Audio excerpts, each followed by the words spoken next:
Oke teman-teman, kali ini saya mau berbagi pengalaman saya melakukan solo touring mulai dari Gresik ke Bali, muter-muter Bali sampai dengan di sini, tepatnya di Kintamani sekarang. Bagaimana saya menggunakan mobil listrik untuk Omoda E5.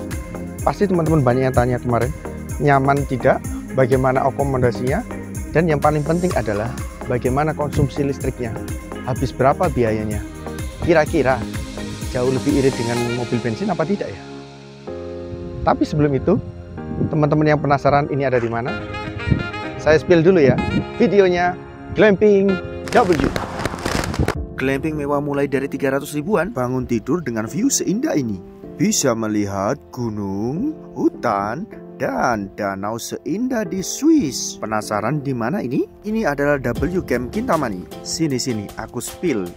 Masuknya sudah disambut dengan pemandangan yang super mewah. Ini tipe standarnya harganya 350. Di dalamnya ada kipas dan kasur untuk 2 orang. Lanjut aku ajak untuk cek tipe kamar yang luxury yang di belakangku ini ya. Ada 5 kamar tipe luxury. Depan kamar ada kursinya. Masuk kamar disambut dengan tisu, water heater, sandal, handuk. Lantai kamarnya terbuat dari kayu, kasurnya empuk, bantalnya lengkap, semuanya mewah deh. Lihat nih, keluar kamar ada area outdoor untuk masak. Aku saranin kalian harus bawa jaket ke sini karena dingin guys. Lihat ini viewnya, mantap. Ada kabut-kabutnya, ada danaunya, gunungnya. Untuk tipe luxury hanya 650.000, mantap kan? Baik teman-teman, gimana? Keren kan? Glamping dari W. Kali ini saya mau sharing perjalanan saya menggunakan Omoda E5 dari Gresik ke Bali. Sampai sini ini sudah 700 kilometeran lebih. Bagaimana pengalamannya? Saya mau sharing. Yang pertama teman-teman perlu ketahui adalah spesifikasi mobil saya dulu. Saya pakai seri Omoda E5. Kalau di mobil konven kan biasanya kalau kita lihat spesifikasi adalah cc dari mesin tersebut, besar cc-nya. Kalau di mobil listrik itu dilihat dari besar baterainya. Kebetulan baterainya Omoda E5 itu klaim dari seri Omodanya di 61 kWh. Kalau yang di mana realnya sebenarnya itu 66 kWh. Jadi teman-teman kalau ngisi itu jangan berpatokan pada 61 ya, tapi berpatokanlah pada 66. Itu jadi baterainya itu malah underclaim ya. Harusnya 61 tapi kenyataannya realnya 66. Good seri Omoda. Kemudian lanjut ke port chargernya. Port chargernya mobil listrik itu ada beberapa. Ada AC. AC itu yang slow, yang pengisian lambat, dayanya 7700. Itu kalau saya di rumah pakai yang itu. Kemudian ada namanya fast charging, itu ada beberapa. Ada GBT yang biasanya Wuling pakai, ada yang CCS2 yang Omoda E5 pakai, dan kebanyakan mobil listrik di Indonesia pakai itu.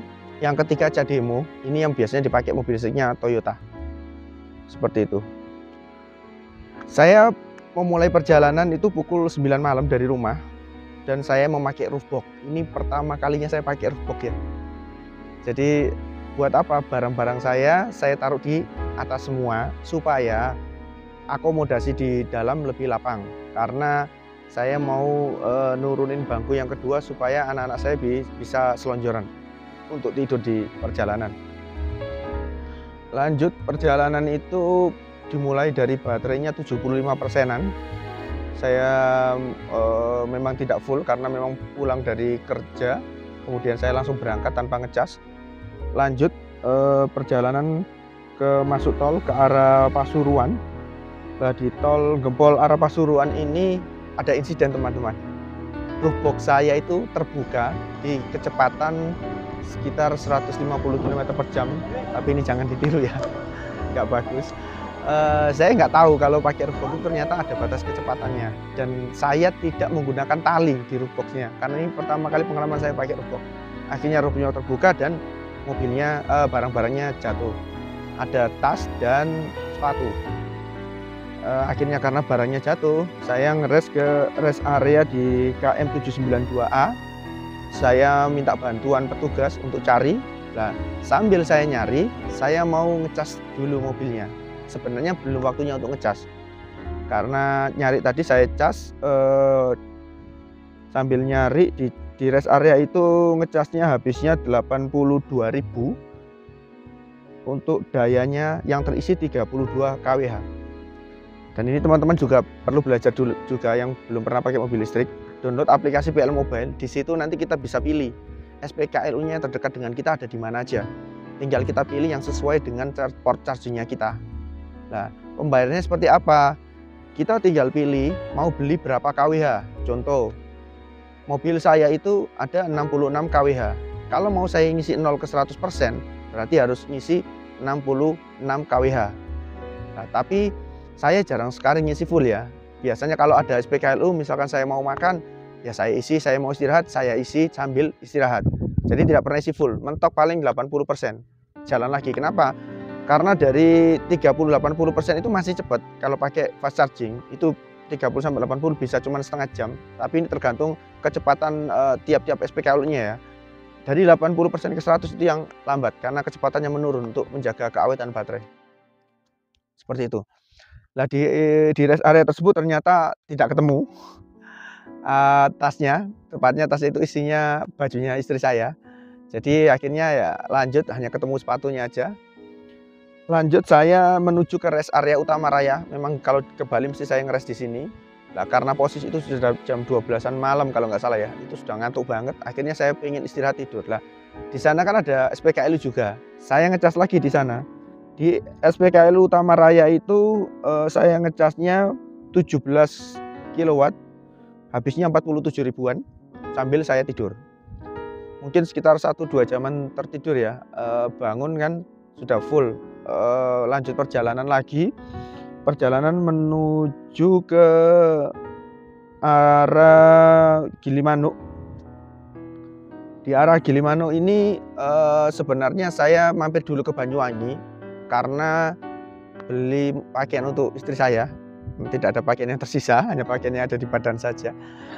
Kemudian sebelum itu karena menunggu tokonya buka, saya mau mampir ke Taman Nasional Alas Baluran. Ada videonya, saya spill juga itu videonya.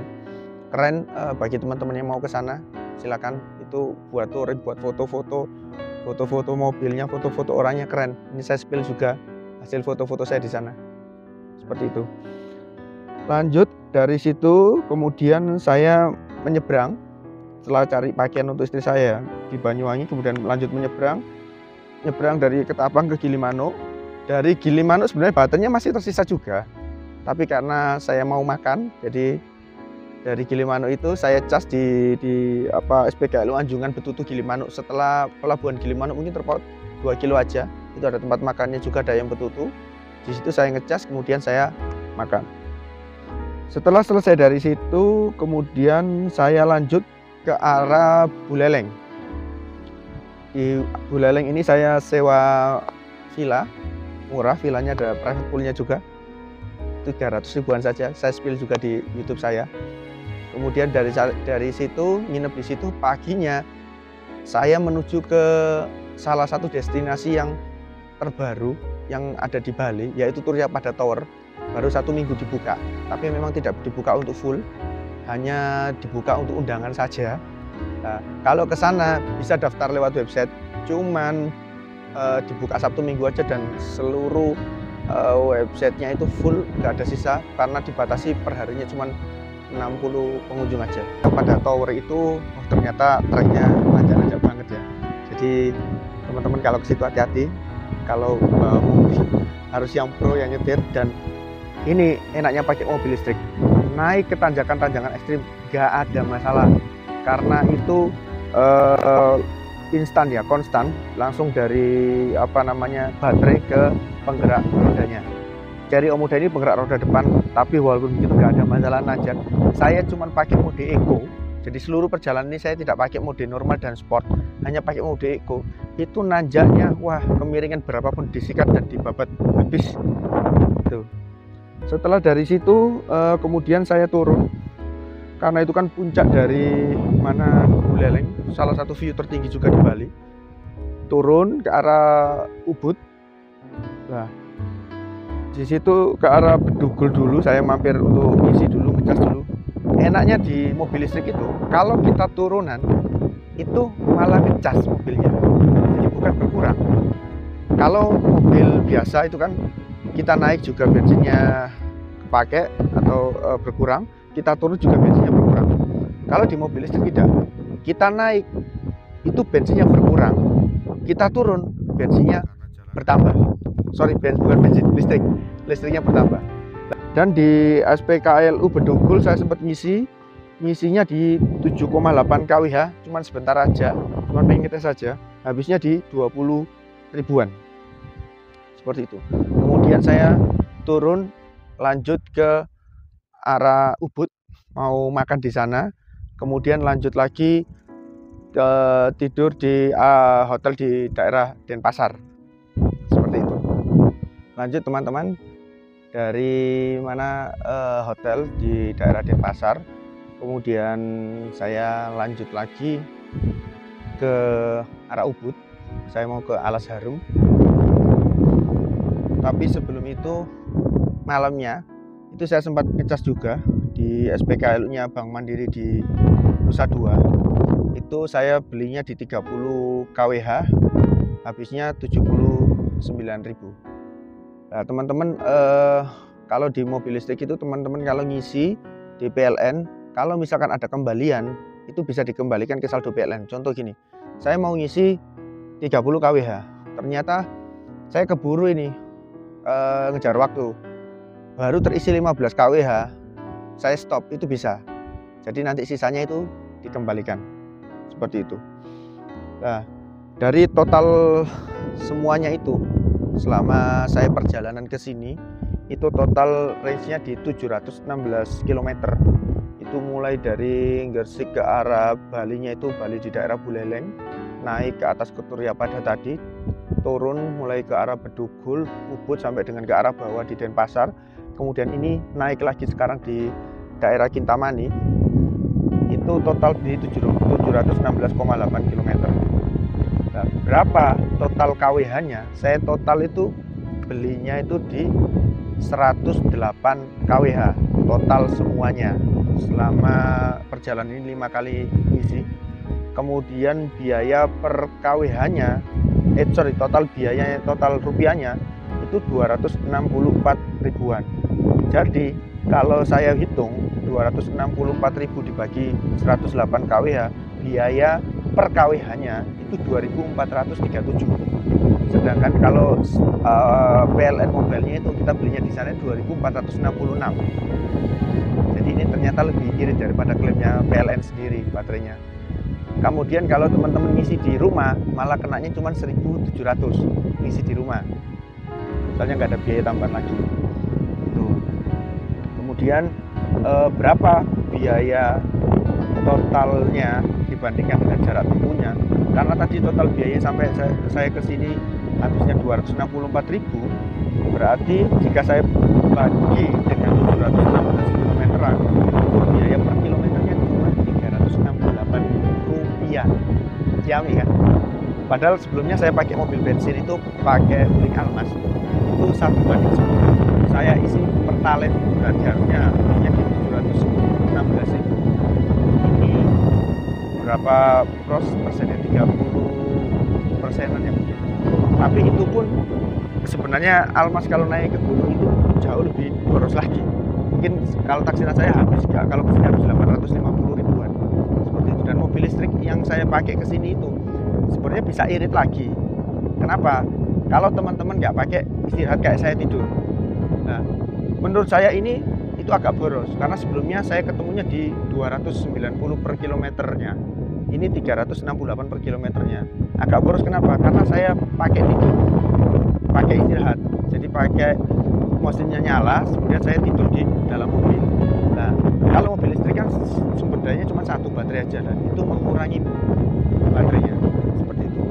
Jadi kalau teman-teman misalkan jalan itu tanpa istirahat atau benar-benar tidur, akan lebih irit lagi.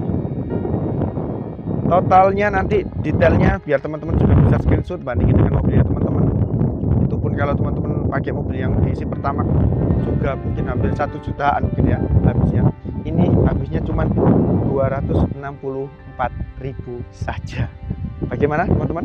Irit atau tidak? Hemat atau tidak? kita kembalikan lagi ke teman-teman. Mau ganti mobil listrik silakan, mau bertahan di mobil konven, mobil bensin juga silakan. Tapi kalau saya memilih yang hemat.